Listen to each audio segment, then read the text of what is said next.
नमस्कार, capital TV Uttar Pradesh देख रहे हैं आप और मैं हूं आपके साथ दिव्या सिंह। एक तरफ उत्तर प्रदेश में लोकसभा चुनाव 2024 को लेकर सभी राजनीतिक दलों ने अपनी अपनी तैयारियां शुरू कर दी है, वहीं दूसरी तरफ केंद्र की लड़ाई के बीच प्रदेश में राज्यसभा को लेकर भी समाजवादी पार्टी और बीजेपी में जबरदस्त मुकाबला देखने को मिल सकता है, क्योंकि यूपी में अगले साल अप्रैल के महीने में 10 राज्यसभा सीटें खाली हो रही हैं, जिस पर चुनाव भी होगा।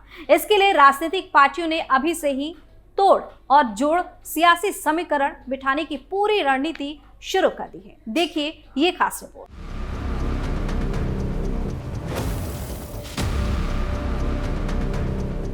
दरअसल यूपी में अगले साल दोहरी जंग देखने को मिलेगी। मई में होने वाले लोकसभा चुनाव से पहले 2 अप्रैल को यूपी से राज्यसभा की 10 सीटें खाली हो रही हैं। इनमें से 9 सीटें बीजेपी के पास है, जबकि समाजवादी पार्टी के पास 1 सीट है, जिससे जया बच्चन सांसद हैं। ऐसे में लोकसभा से पहले मार्च महीने में राज्यसभा के लिए चुनाव की घोषणा की जा सकती है। वहीं पिछली बार 2018 में जब राज्यसभा का चुनाव हुआ था, तब बसपा से गठबंधन की कोशिश में सपा ने बसपा उम्मीदवार भीमराव अंबेडकर को समर्थन दिया था। हालांकि क्रॉस वोटिंग में भाजपा का उम्मीदवार जीत गया और बीजेपी ने 9 सीटों पर जीत हासिल कर ली, जबकि सपा से सिर्फ जया बच्चन ही जीत दर्ज कर पाई थी। बता दें कि यूपी विधानसभा चुनाव 2022 के बाद अब सियासी समीकरण बदल गया है। ऐसे में भाजपा के लिए सभी सीटों को बचाना मुश्किल होगा, जबकि सपा के पास राज्यसभा में अपनी संख्या बढ़ाने का मौका होगा। विधानसभा में मौजूदा सदस्य संख्या के हिसाब से एक प्रत्याशी को जिताने के लिए 37 वोटों की जरूरत होगी। समाजवादी पार्टी गठबंधन के पास कुल 118 विधायक हैं।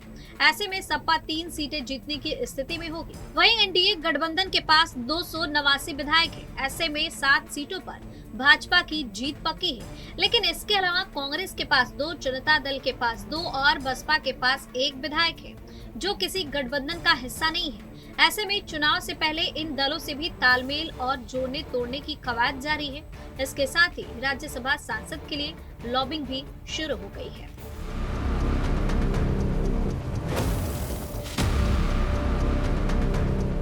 तो राज्यसभा में सपा सांसद जया बच्चन का कार्यकाल भी खत्म हो रहा है। माना जा रहा है कि अखिलेश यादव उन्हें फिर मौका देने के मूड में नहीं है। वो अपने परिवार से किसी को राज्यसभा भेज सकते हैं। इस रेस में तेज प्रताप यादव का नाम सामने आया है। इसके अलावा एक मुस्लिम नेता पर भी दांव लगाया जा सकता है। वहीं बीजेपी से अनिल अग्रवाल, अशोक वाजपेयी समेत 9 लोगों का कार्यकाल खत्म हो रहा है। इनमें से बीजेपी सुधांशु त्रिवेदी को छोड़कर किसी को दूसरा मौका देने के मूड में नहीं है। इतना ही नहीं, बीजेपी का फोकस पिछड़ों और दलितों पर रह सकता है। फिलहाल इस खबर में इतना ही। देखते रहिए कैपिटल टीवी उत्तर प्रदेश। नमस्कार।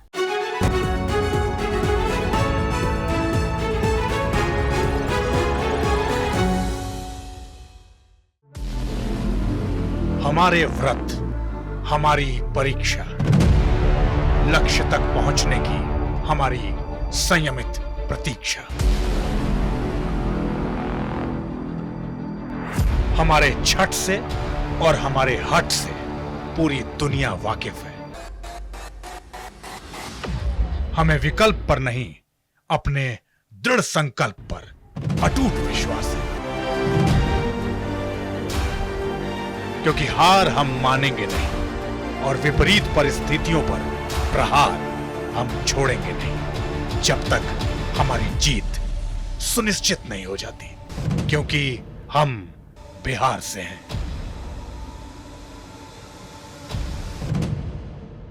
कैपिटल टीवी पर मैं अमित प्रकाश लेकर आ रहा हूं बिहार पर एक ब्रांड न्यू स्पेशल शो। हम बिहार से हैं।